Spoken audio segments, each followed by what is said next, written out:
Assalamualaikum warahmatullahi wabarakatuh. Jamaah Simas Sakti yang Allah muliakan dan yang saya hormati. Video sebelumnya sudah kita bahas terkait masalah ihram, kemudian miqat. Dan insya Allah pada saat ini kita akan bahas terkait masalah tawaf. Jamaah Simas Sakti yang Allah muliakan, kita harus tahu dulu bagaimana keadaan tawaf. Dan tawaf itu tiada lain yaitu di Ka'bah, yang dimana dijelaskan dalam Al-Quran, di dalam surat Ali Imran, A'udzu billahi minasyaitonir rajim. Inna awwala baitin wudi'a lin-nas lalladzi bi Bakkah mubarakan wa hudan lil alamin. Lalladzi bi Bakkah mubarakan wa hudan lil alamin. Bahwasanya dijelaskan di sana rumah pertama di dunia ini adalah Ka'bah. Bakkah atau Mekah atau Ka'bah di dalamnya. Dan memang dari dahulu sering banyak orang yang mengitari Ka'bah. Dan alhamdulillah, salah satu syariat yang Allah berikan kepada Rasulullah SAW, Nabi kita semuanya, itu adalah mengitari Ka'bah atau tawaf. Jamaah Simas Sakti yang Allah muliakan, ketika kita akan tawaf, kita harus memperhatikan beberapa hal dulu. Yang pertama, kita harus dalam keadaan suci. Suci dari hadas besar dan hadas kecil. Kemudian yang kedua, kita harus berada dalam keadaan ihram, memakai pakaian ihram dan berihram. Dan sudah di video sebelumnya sudah dijelaskan bagaimana masalah ihram dan miqat. Kemudian harus kita perhatikan juga ketika seseorang mengitari Ka'bah atau tawaf, maka pundak sebelah kanan harus terbuka. Itu yang menjadi esensinya. Ya, harus diperhatikan. Dan dimulai dari mana? Ini banyak yang menjadi pertanyaan, dimulai dari mana kita mengitari Ka'bah? Apakah dari ujung ini, dari ujung ini? Tidak. Rasulullah SAW memberikan patokan, yaitu fi hadil hajar aswad. Di ujung hajar aswad, maka di sanalah dimulai. Setelah kita tahu dimulai dari hajar aswad atau hadil hajar aswad tadi, ciri-cirinya itu jemaah kita harus tahu juga, karena banyak kekeliruan di sana. Karena di hajar aswad ini banyak orang yang mengusap-ngusap hajar aswad atau batunya itu atau sampai mencium. Banyak orang berkerumun di sana juga. Dan terkadang itu ada kesamaran dengan rukun Yamani. Dikarenakan di rukun Yamani itu ada satu syariat juga, yaitu kita harus mengusap. Tapi tidak dengan mencium ya, mengusap saja. Makanya salah satu cirinya, kalau misalnya kita lihat kerumunan orang itu terkadang kita kebingungan. Kita lihat tinggal saja di atas itu ada lampu. Lihat ke atas atau ke sebelah kanan itu ada lampu warna hijau. Itulah hajar aswad. Jadi dimulai dari sana, kemudian kita tawaf. Berapa keliling tawafnya? 7 keliling. Dan patokannya, satu kelilingnya itu ketika kita melewati hajar aswad.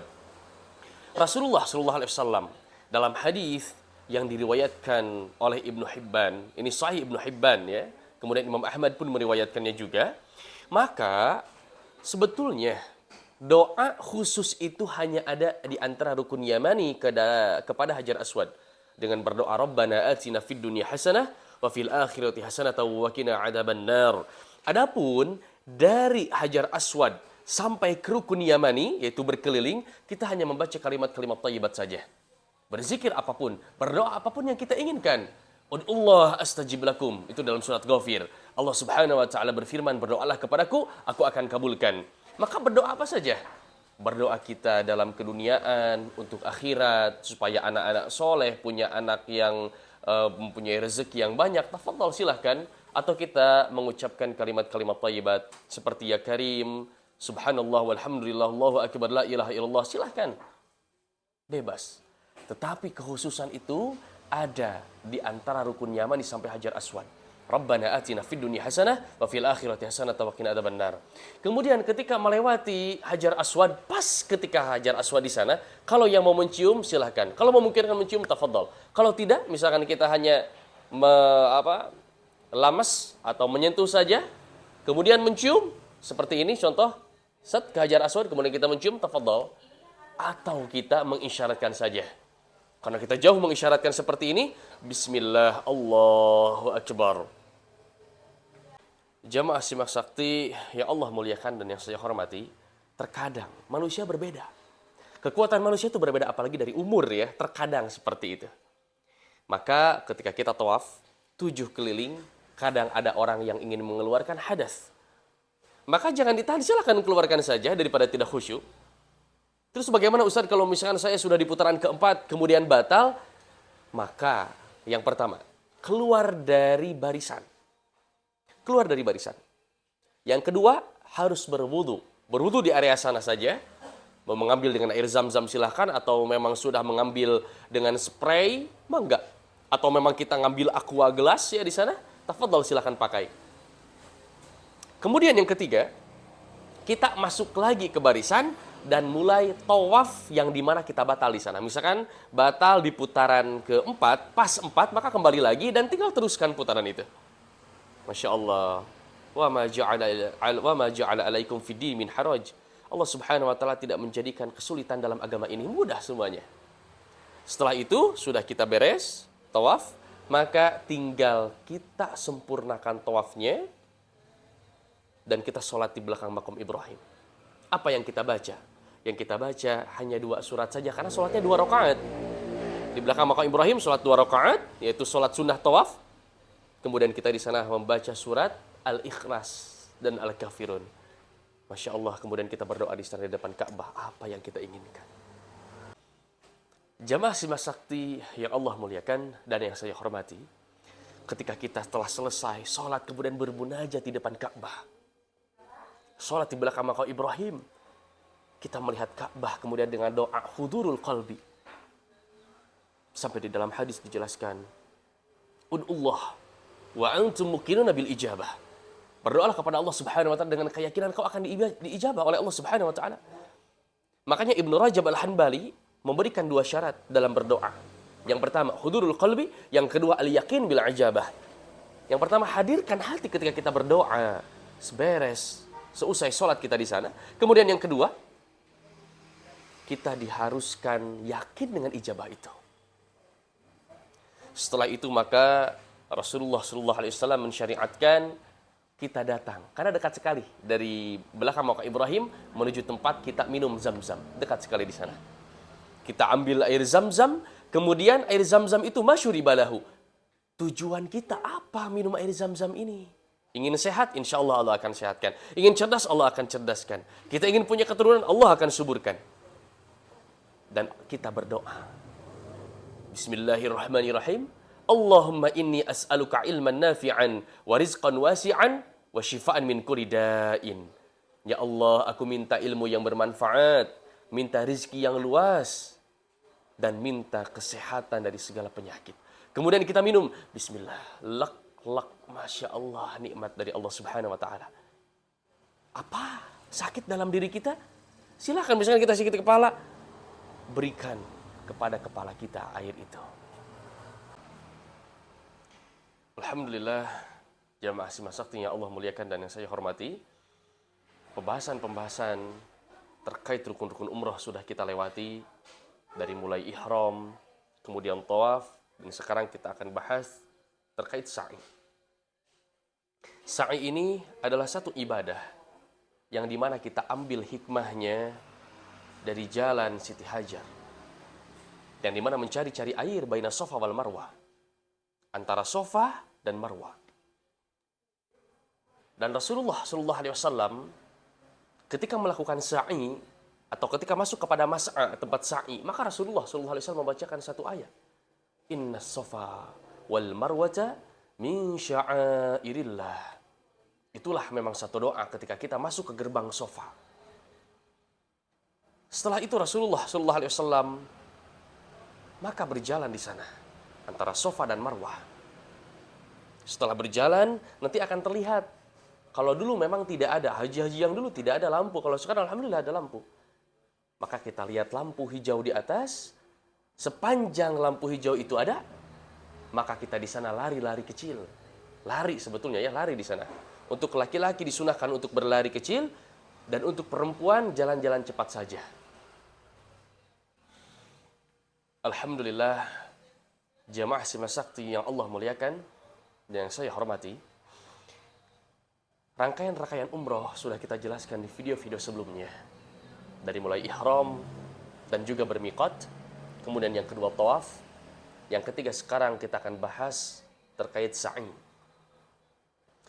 Rasulullah SAW mengambil beberapa hikmah dari perjalanan Siti Hajar, yang dimana Siti Hajar pada waktu itu mencari air baina Safa wal Marwah, di antara Safa dan Marwah.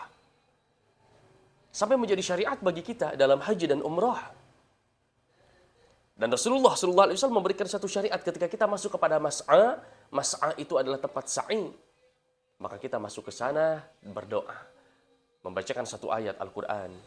Inna safa wal marwata min sya'airillah.